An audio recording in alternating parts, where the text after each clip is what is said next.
Welcome to our 2016 public annual meeting. Before we get underway, I would like to invite forward Cyril Howard, our Māori Strategy Manager, to open our meeting with a karakia. Tēnā koutou, he noi tātou. Nā mihi o te rā ki te whānau e hui mai nei, kia tau te rangi Māori e, kia whakatāpua tātou, me nā me e whakapono ana tātou, ki e manaki tia mai mātou, mō tēnei rā, mauri o rā. Tēnā koutou katoa, e o mātou kuri o nā mano, ka koe te timatanga, ka koe te hakamutunga o nā mea katoa.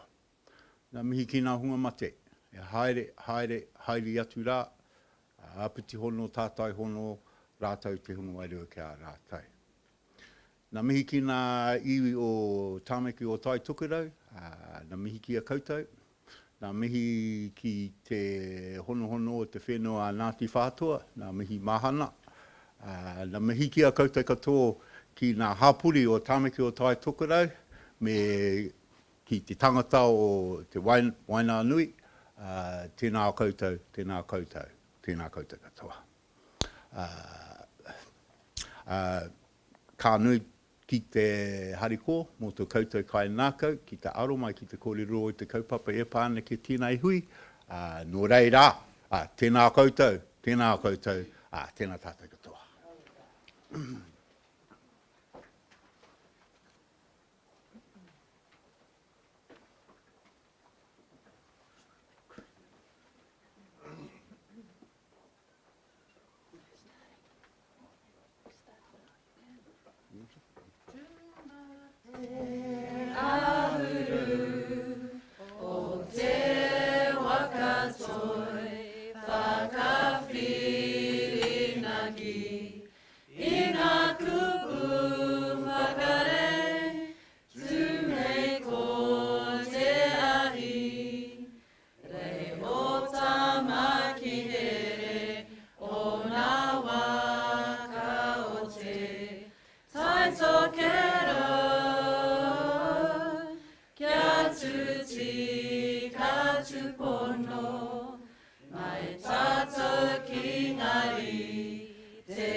Apiti hono tātou hono, rātou te hunga wairua ki a rātou.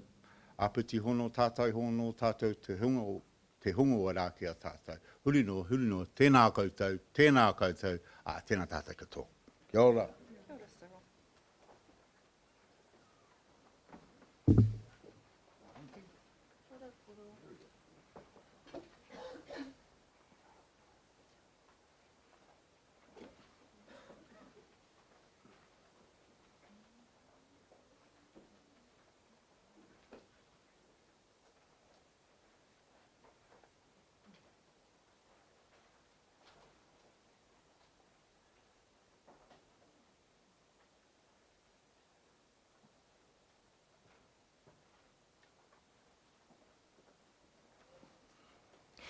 Kia ora tātou and good afternoon everyone, and a very special welcome to those who are beaming into our public meeting via the comfort of their homes or offices this afternoon.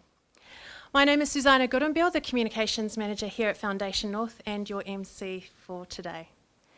Now I'd just like to quickly apologise on behalf of our signer. Now every year we do have someone come and do sign language for us, but unfortunately they've called in sick today. Foundation North, as the community trust for Auckland and Northland, has provided nearly $1 billion in grants to our region since it formed in 1988. This short video provides a quick introduction into what we do.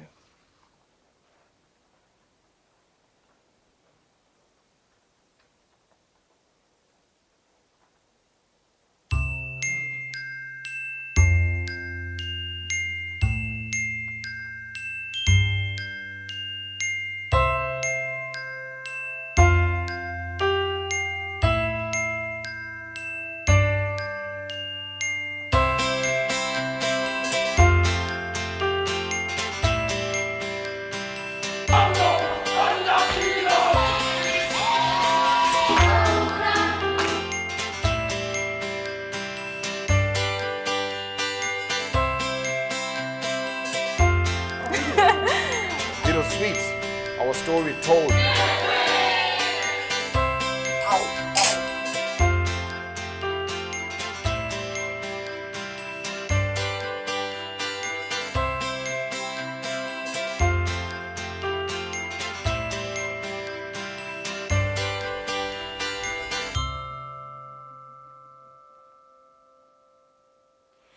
So to give you a brief outline of what's going to happen today, we will have 3 speakers. Our chair, Ken Whitney, along with our CEO, Jennifer Gill, will tell you about some of the highlights of 2016. Alison Taylor, the head of Foundation North's social business, the Centre for Social Impact, will also give us an insight into the work they're doing with the wider philanthropic sector across New Zealand. We will also show you 3 brief videos featuring groups who have received grants from Foundation North so that you can see for yourself the impact of our funding. At the end of the meeting, we will have an opportunity to take a few questions, followed by an afternoon tea. I would like to now introduce to you our chair, Ken Whitney.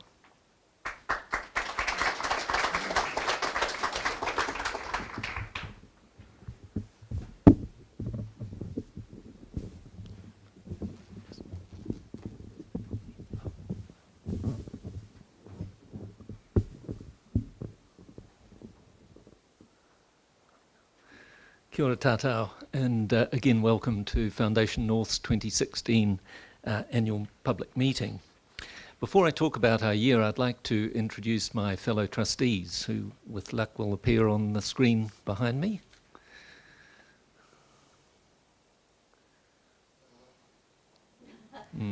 Alistair Bell, Awa'a Unasa Inosa Awa'a, Bill Plunkett, Bob Leveloff, John Slater, Kim Wright, Lynn Lim, Mark Brickle, Mel Hewitson, Moy Milne, Murray Broadbelt, Precious Clark, Tony Miller, and Vipin Garg.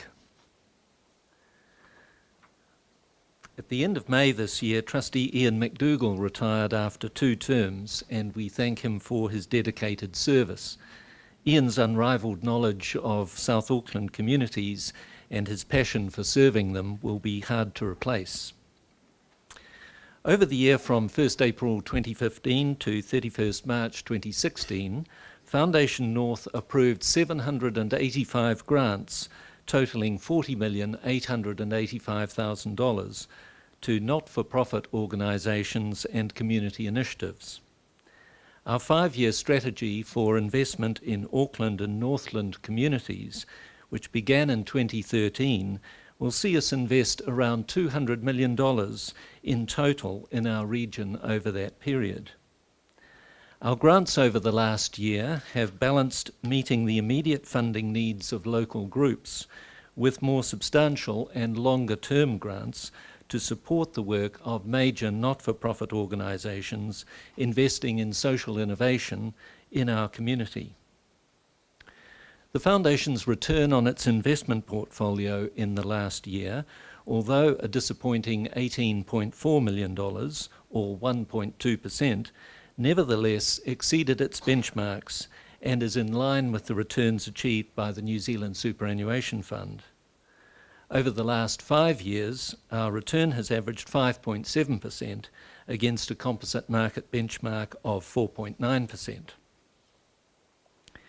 Over time, we have continued to build our reserves to ensure that the ups and downs of the investment markets do not have a marked impact on our grants program in years when our portfolio performance is less than anticipated.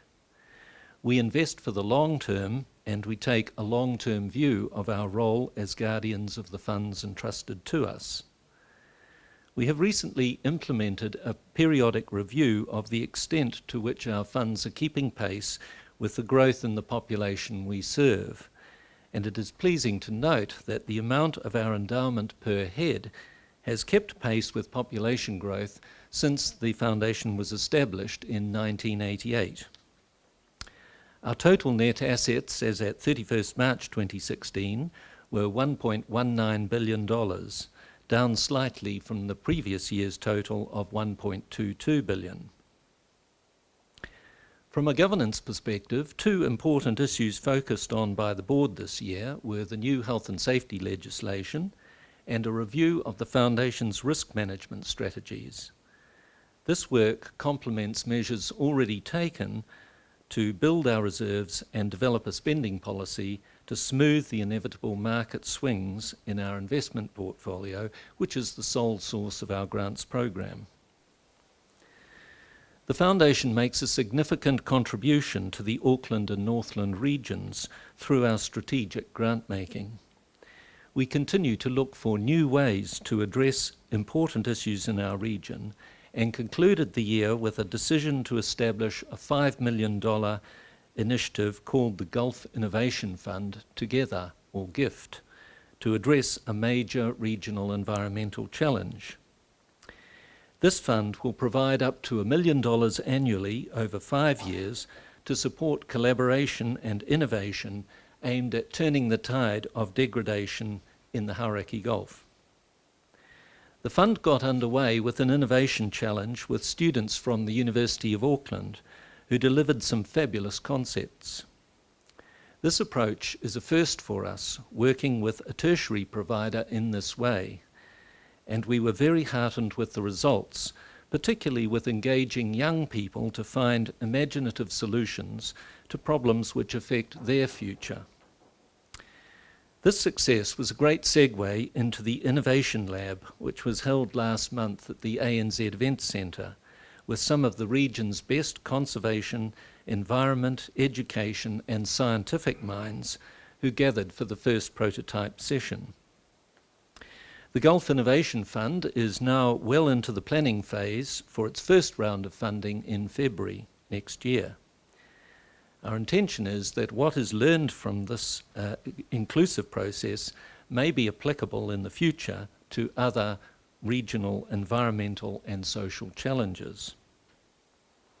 A highlight of the year for trustees and staff, past and present, was the recognition of Mātua Kevin Prime in the Queen's Birthday Honours List. Kevin was appointed an officer of the New Zealand Order of Merit for his services to conservation and Māori. I'd like to acknowledge Kevin's contribution to Foundation North as a trustee and as chair of what was then the ASB Community Trust from 2003 to 2009. Today, Kevin continues to support both Foundation North and the Centre for Social Impact as Kaumātua. His wise counsel is greatly appreciated by our trustees and staff. Once again, I express my thanks to the Foundation's trustees for their constructive and positive contribution, and to our Chief Executive, Jennifer Gill, for her unwavering diligence and inspiring leadership, both of the Foundation and of the philanthropic sector at large. Finally, as this is my last annual public meeting as Chair of the Foundation, I want firstly to introduce our new Chair, who is our long-standing Deputy Chair, Lynn Lim, and secondly, to acknowledge the tremendous support and commitment of successive trustees and staff during a period of great change over the last 6 years. Among the highlights have been the development of a quite revolutionary strategic plan, which introduced high engagement and multi-year funding and quick response grants for the first time, the launch of the Centre for Social Impact, the refurbishment of our home here at Allendale, our rebranding as Foundation North, and perhaps most importantly, the implementation of a sound reserving and spending policy to smooth grants in difficult years. The Foundation strives to provide innovative leadership, professionalism, responsiveness, and high governance standards across all its activities, and is well placed to meet the challenges and opportunities which the future may bring. It has been a privilege to serve as chair, and I wish the Foundation well for the future as it continues its leading role in New Zealand philanthropy. Ka kite anō.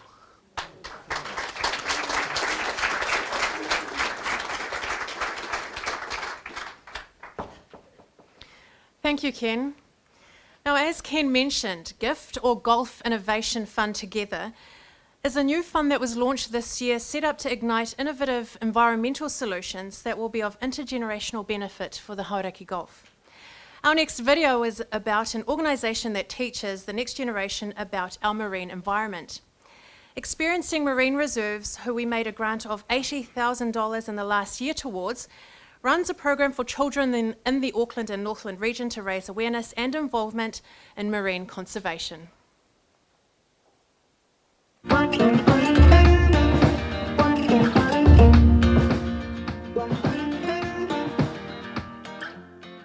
Well, we're finally here at Goat Island, which is really, really cool. You've been looking forward to this all term, and now we're finally here. Are we excited to be here or not really? Yeah!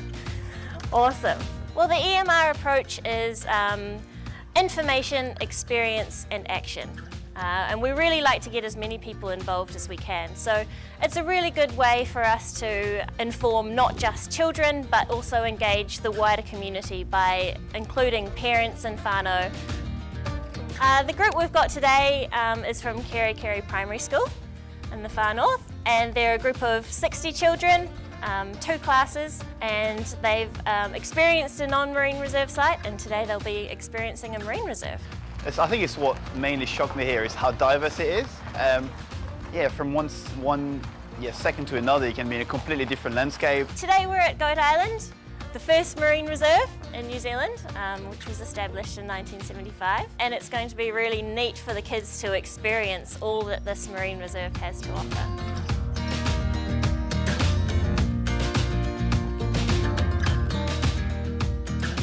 Oh, they love it. It's excitement, it's a little bit of the unknown, it's a bit of an adventure.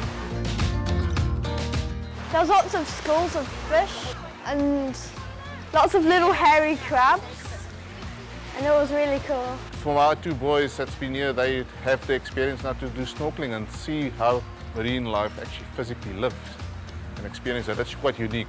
He's always loved to go in the water, but to go with his school and his classmates and to do ongoing learning from the classroom to actually in the water, to see from the books to the water, he's loved it.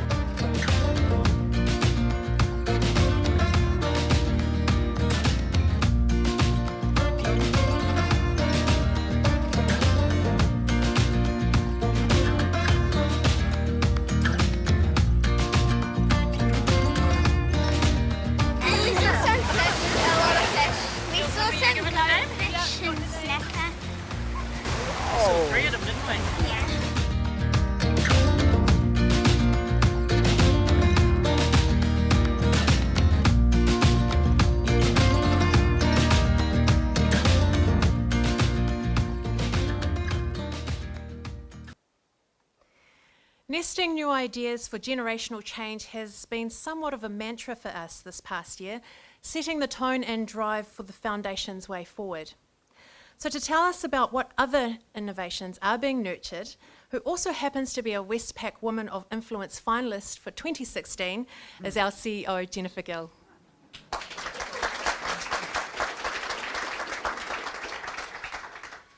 Well, thank you. Wasn't that great? I just love that little clip. Well, kia ora tātou and warm Pacific greetings. Thank you all so much for coming. I was actually really worried because the Trump-Clinton debate's on as we speak, that actually we wouldn't have anybody in the room. So it's wonderful that you've all put aside international politics and come to hear what we're doing. So before I start my more formal speech, I just want to acknowledge the very dedicated staff team that we have here, and in particular the members of the leadership group, who I'm sure you'll be able to meet afterwards, but in particular Anna Palmer, Liam Sheridan, Raywin Jacobs and Chloe Harwood. So Anna, who has a very able corporate services team who very quietly support us all, and I especially want to acknowledge Julie, Lucy and Jenna, who are usually hiding somewhere so that we can't thank them properly because they've made all the arrangements for today's meeting. Liam and the finance and investment team are essentially the engine room of the Foundation. Liam has been with us since January this year, so Liam, welcome, and welcome to your first public meeting. Obviously, we need to ensure that our endowment is invested prudently and appropriately, and that it works hard for us, while the rest of your team do the very important back office functions that ensure that grants are paid out on time and the finances of the foundation run smoothly. Raewyn and her funding program team are a very busy and dynamic team, and they are effectively the face and the voice of the foundation. It's Raewyn's funding team who will take your phone calls, receive and assess your applications, and generally interact with the communities that we serve. Raewyn and her team work hard to ensure that our community has access to all the information that you may need about our funding programs. In 2015, we introduced walk-ins here and in the community, where the foundation staff are available to just talk to a wide range of community organisations about the funding opportunities that we have. So if you haven't been to one of those and you would like to, the information of the next location and timing of the next walk-in will be on our website. Chloe Harwood and her policy and evaluation team are a small and very able group of people who seem to have many, many hats.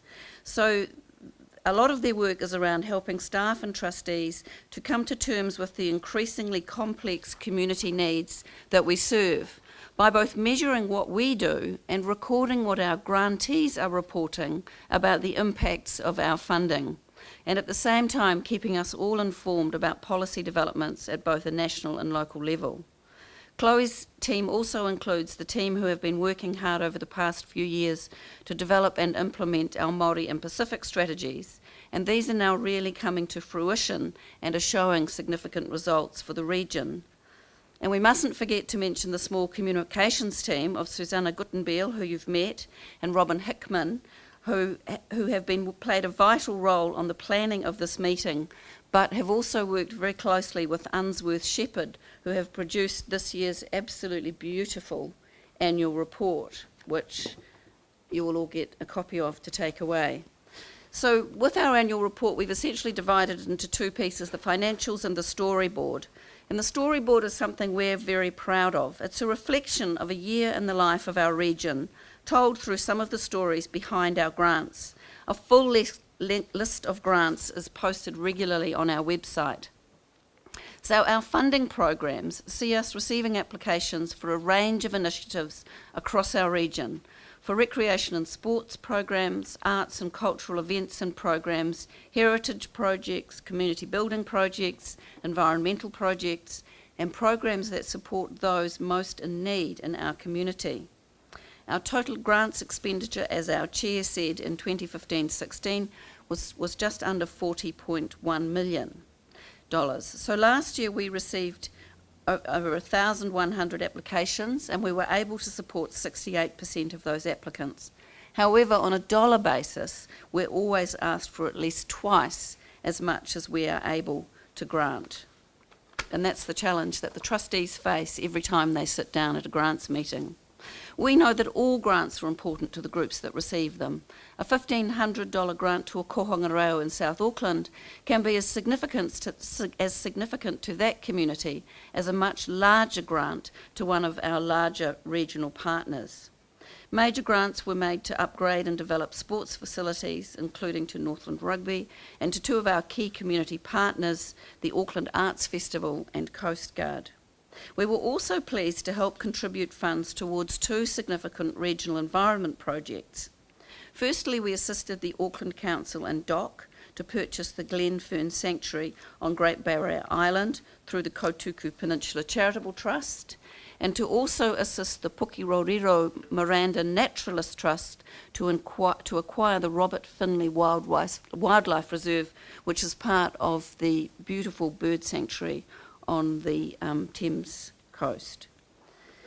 So our Catalyst for Change program this year saw us make our single largest grant in the year of just over $4 million to Te Ira, who are working on a very, very important program working with the families and in particular the children of mothers and fathers who are in prison.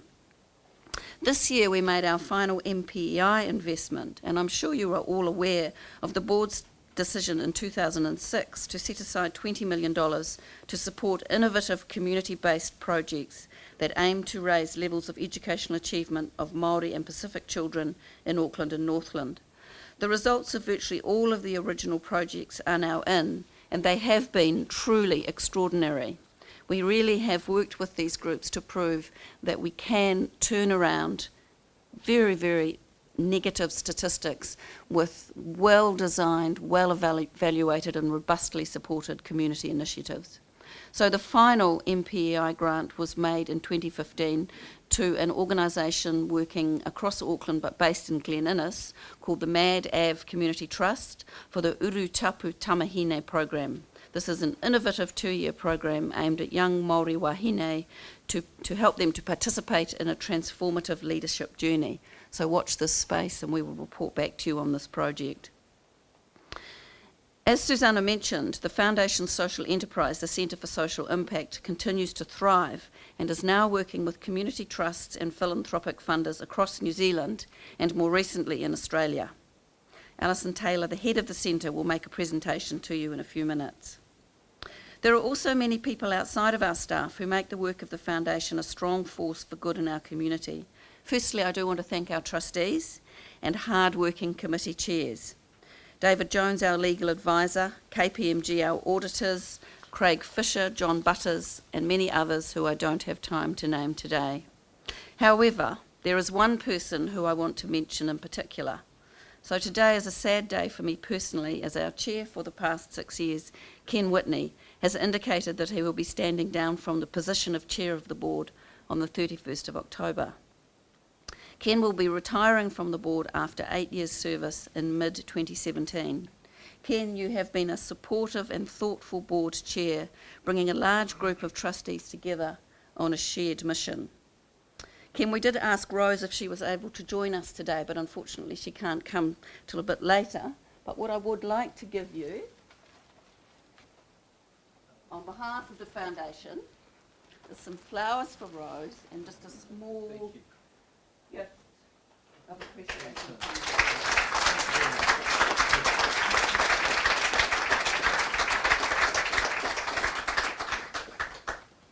So thanks everybody. It really is quite a big day for the Trust actually, with this being Ken's last day. So I'm inspired to see the results of how our grant making is effective and the things that our grantees can achieve. And I think that's a really important point for us to make, because we, in a way, we don't do anything. It's the groups that we fund, those of you who are here in the room with us and those of you out in our communities who actually do the work. So the video, for the next video that we're going to see, is about a new partnership between Foundation North and Creative New Zealand called the Auckland Diversity Project Fund, which offers support for projects that engage with Māori, Pacific and Asian communities and artists across our region. The fund, which launched in 2015, will be accepting applications annually until 2017, and up to $400,000 a year will be made available for established artists and arts organisations working in any art form in the Auckland region. So through this fund, communities of diverse backgrounds and cultures are bringing their stories to life across our region. So thank you.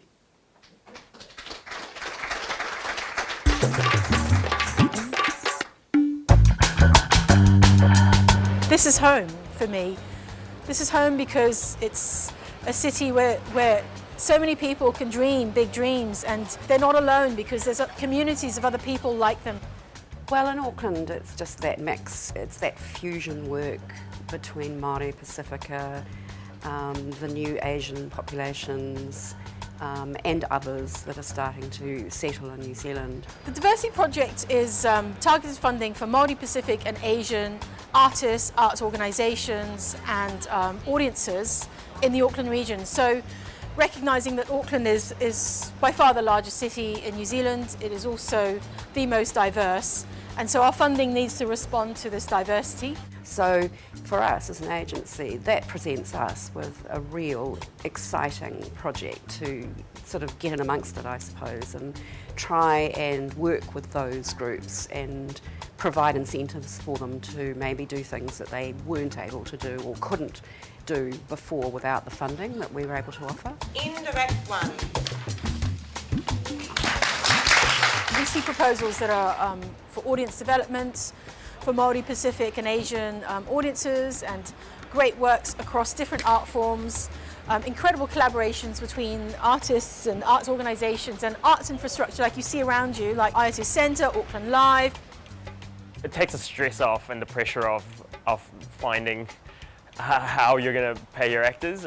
It's nice to be able to say to your actors, hey, this is a paid opportunity, and to all your designers and all your team that this is a paid opportunity, and not only are we creating work that we're proud of, that we're full of integrity, but we can also pay you for it. We don't have any limits and we can create anything we want.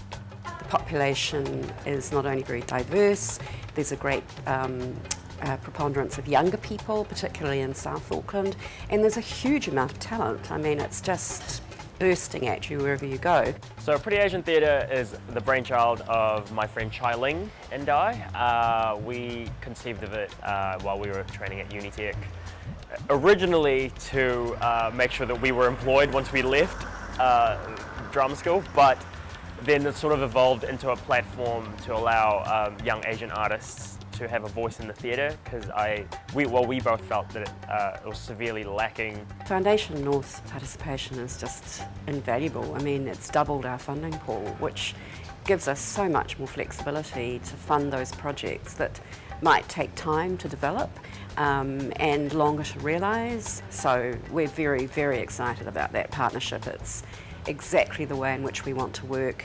We would like to work with other organisations to do similar matched offerings that meet their objectives. So it's very strategic for us to be able to use our resources in that way.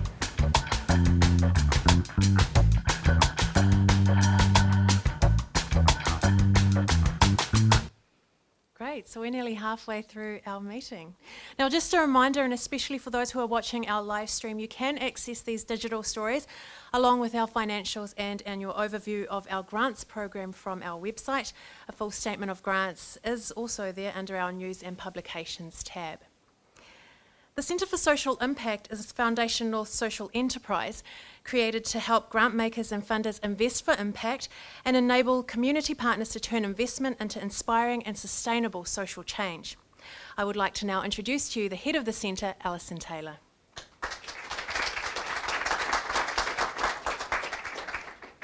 Kia ora koutou and warm Pacific greetings. Before I do my speech, actually, I just want to say thank you because it is I hadn't quite realised that this was your final meeting, Ken, and I think that most people in the room might realise that, you know, change doesn't happen and people don't make courageous decisions without courageous leadership.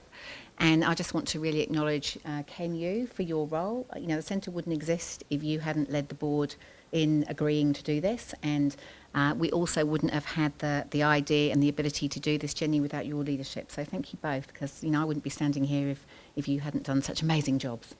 So, I do have a very privileged position to be able to lead the Centre for Social Impact, and we are now roughly 3 years old, and so we're beginning to have a bit of a story to tell. And if you're interested in understanding more about what we do, we recently launched our annual social impact report, which is on the website. It's not in paper, it's just on the website. I do encourage you to go and have a look, because it will tell you more, and it's got wonderful links to stories about the work that we're doing. But I thought I would just share a few examples with you today. I think, you know, when we were created, it was really about being about it being the right time and place. You know, you can have great ideas and then it's not the right time and place and it doesn't work. Whereas I really think the creation of the centre, the sector was ready, led by Foundation North. What we've seen over the last 2 or 3 years is a movement of change within particularly the community trust sector. There are 11 sister organisations to Foundation North, and we're currently working with 8 of them. So I think you get that sense of it started with Foundation North, and now we're working across the country, helping community trusts and other philanthropic funders to design more strategic grant-making strategies. And that will ultimately, we hope, lead to greater social impact from their investments, their grant-making strategies. So it is about walking alongside on journeys of change with people, and they need to be ready to be open to do things differently. Another reflection, just thinking, you know, it's 10 years, if I've got that right, since MPEI was created. So these are not quick experiences, they take time. And I think that's a wonderful example of how, you know, going on a journey for 10 years really does mean that you can have long-term impact. So it is about staying the course. I think one of the things that we're really noticing when we work with philanthropic funders is that they're ready to think about what we call the funding dial.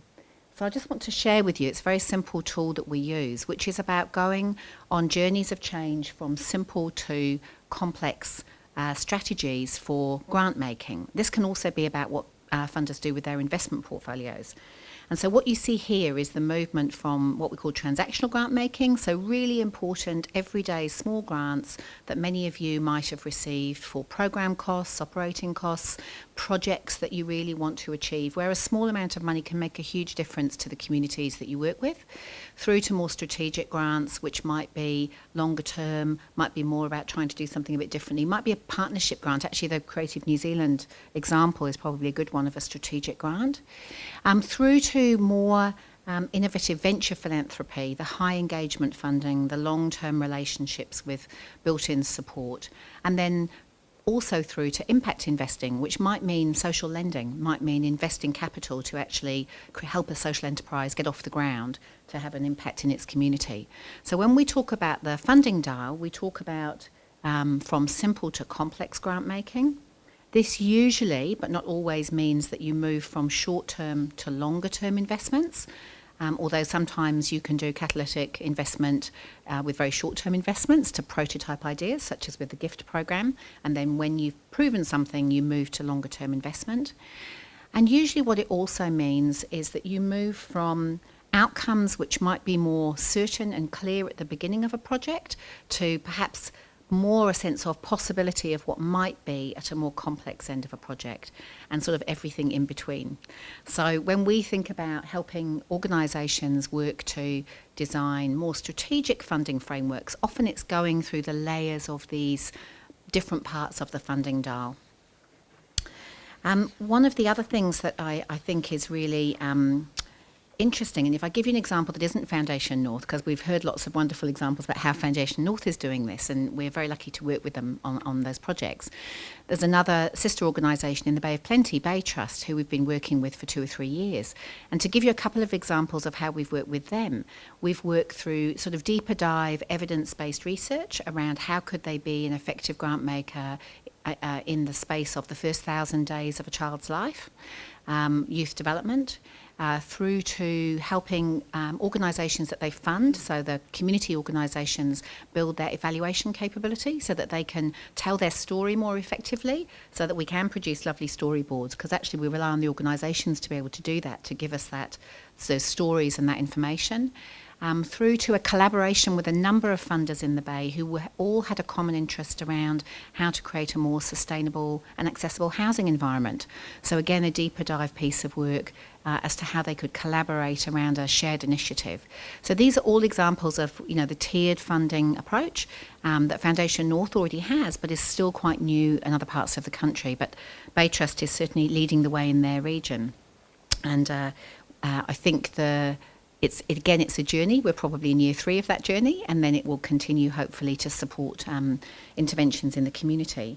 The thing that really excites us in the centre about this is the potential of greater social impact through collaboration. So we can do more together. Again, Creative New Zealand is a lovely example of that. At the community level, where we also work, and I'll come back to Foundation North here, we work with the Catalyst for Change programme to support the grantees in that programme to help build their capacity and capability to have the greatest social impact that they can have with their initiatives. So it's the funding plus model. So you get the funding, it's long-term funding, but you also get the support and go on a journey of partnership around development and learning. So this includes working on design, on evaluation, helping boards develop, designing business strategies and so on. It's quite an emergent space, and it's very much real-time learning, but it's one of the things that we are now in our year 4 of supporting some of those initiatives. A final word just on the centre itself. So having been born out of Foundation North as a Foundation North initiative 3 years ago, we're now working with a number of other funders, and we've also designed the model based on an impact network, and that's we have an amazing team of associates, some of whom are in the room, without whom the work wouldn't be possible. We have a small team of staff, and we also have a small team of partners, including corporate partners such as KPMG, Vodafone and Microsoft. And so what we're doing is designing and delivering through work with specialists, with partners that bring business skills, and with a very small hub of support staff who enable us to be able to do the things that we do. And I just want to say thank you to all of them, and also to Robbie, who writes lovely speeches, which I don't read. But I really appreciate the work that goes into it. And but I think it is a team approach, and this work is complex, and you don't always get it right, but the main thing is that you're learning by doing, and I think that's what's special about this, and we feel very lucky to be able to do this work. So thank you to everybody who's involved in the centre, everyone who supports the centre, to our board, to the Foundation board and team, without whom we wouldn't be here. And I encourage you to go and read the Social Impact Report. Thank you.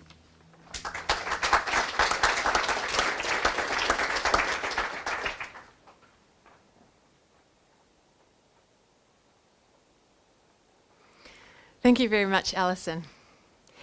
Our final digital story we're going to show you is from the Kaipara Te Paunga Marae. This marae was funded just over $295,000 in 2012 through one of our Places grants. These support projects that conserve our physical and natural environment, our cultural heritage, and building and marae development projects that aim to strengthen community cohesion. The Marae's grant assisted in the rebuild of their wharekai, an essential facility for any marae.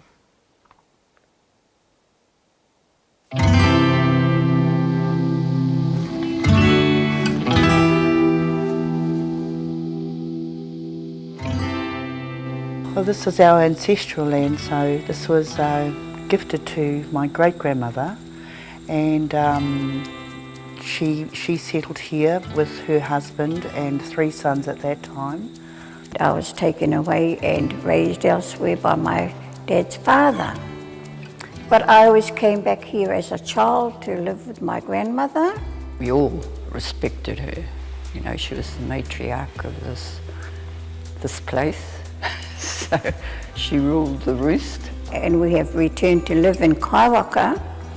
And our son is buried here in the Urupa. So this is why this place is very special to me.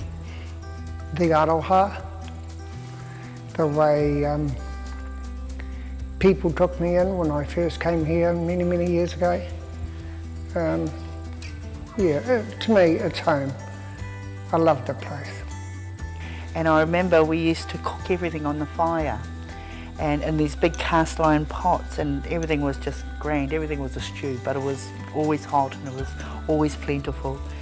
And then next time they'd have a working bee, another piece would get built on. This new building is very, very important, because now we have to think about the younger generation coming on, and after all, we ourselves never had anything so beautiful as this. We actually had an old oven that we used to get shocks off in the oven, and now we've got a combi steamer, which is like put 10 dishes in and they all cook in 20 minutes, Next stage, it's going to be fantastic. It's going to be all new ablution block, all undercover. The new wharenui, which is going to house more people. We'll be able to have more people stay. It's just going to be fantastic. And again, I can't wait. And still the camaraderie, it's still there, still the same old, everybody getting in there, yes. We did have a cousin who was a carver, so it would be great to have whānau who are able to carve po as well, that we could include in the building. Oh, Foundation North are just absolutely amazing. The way that Cyril helped us through everything that we did from start to finish. And I know our project manager is helping others. Through him doing this process, he's gone on now to help other organisations as well because of his knowledge and the way that it runs so smoothly here. And I would hope to see a lot of the young ones coming home, this place filling with whānau. There are a number of whānau at the moment who are going to return here and build around. So that is something we really look forward to. And having them back home keeps the place alive as well.